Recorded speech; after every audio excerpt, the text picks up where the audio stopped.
좀 우원식 의장 관련해서 개헌 관련한 얘기를 좀 마무리해야 될 것 같아요. 공통 질문을 저희가 하나 준비를 했는데 우원식 의장이 민주당 출신입니다. 지금은 당적이 없죠. 그런데 민주당에서 상당한 공격을 받고 있습니다. 이런 표현까지 등장을 한다고 하는데 요거 홍 의원님께 먼저 여쭤볼게요. 이런 현상 어떻게 봐야 되는 건가요?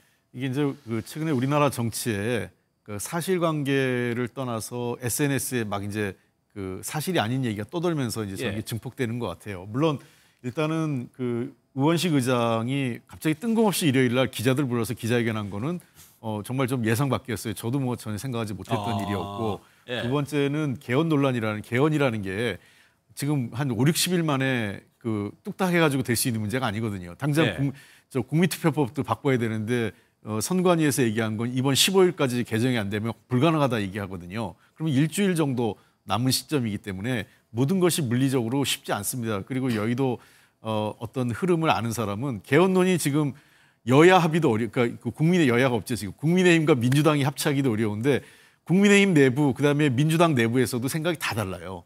개헌에 관련돼서. 그래서 그거를 합의하기가 어렵다는 거고 다만 저런 이제 그 원색적 비난은 조금 자제해야 될 필요는 있습니다. 그러니까 작가 보기에는 가짜 뉴스가 좀 있는 게 우원식 의장이 내각제를 하려고 한다. 이거 사실 아니에요. 우원식 의장은 내자도 얘기한 적이 없습니다. 그리고 어떤 뭐 우원식 의장이 대통령 출마를 염두에 두고 있다. 그렇지도 않아요. 그러니까 그냥 국회에서 의원들이 나는 개헌에 동의하지 않습니다. 반대합니다. 이렇게 의견을 표출하면 되는데 너무 소위 얘기해서 자극적인 표현.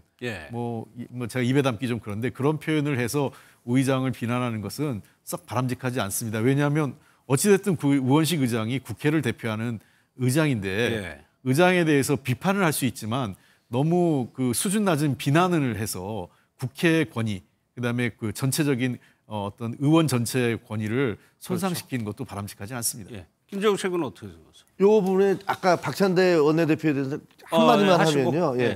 사실 몇 년 전에 서울시장과 부산시장 민주당 소속 자치단체장들이 성추행 혐의로 보궐선거를 치렀습니다. 근데 그때까지만 해도 민주당은 우리가 귀책사유구였으면 후보를 내지 않겠다 했는데도 다 후보를 냈거든요. 그때도 엄청나게 많은 돈이 들었습니다. 사실 그건 말도 안 되는 소리지만 어떤 정당이든 후보를 안 낼 수는 없는 거예요. 현실적으로. 근데 대통령 선거에서 비상계엄을 했으니까 후보를 내지 마라라고 얘기하는 건 너무 과하신 말씀이다라는 생각이 들고요. 두 번째로 그 이번 사태가 우원식 국회의장님과 관련해서 사태가 벌어진 것은 우원식 의장님이 약간의 욕심을 낸 게 있어요. 내가 개헌을 한 그런 역사적인 의장으로서 남고 싶다.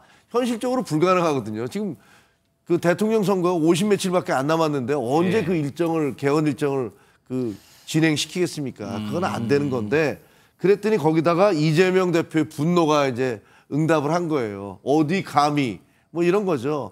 한때는 그 비상계엄 전국에서 호감도 1위의 정치인이기도 부상했던 그런 우원식 원장에 대한 그 의장에 대한 이재명 대표 지지자들의 분노, 경계심 이런 것들이 저런 식으로 표출되고 있는 거죠. 알겠습니다. 홍 의원님께 짧게 하나 여쭤볼게요. 그래도 개헌에 대한 국민 여론이 높은 상황인데 요거는 좀 부담이 되지 않을까요?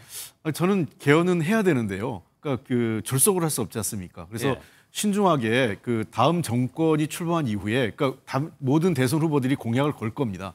그래서 다음 1년 후에 있을 지방선거 또는 한 3년 후에 있을 국회의원 선거 있지 않습니까? 그 이전에 그 합의해서 그때 지방선거 또는 총선에서 개헌안을 국민투표로 통과시키면 된다 이렇게 생각을 합니다. 알겠습니다.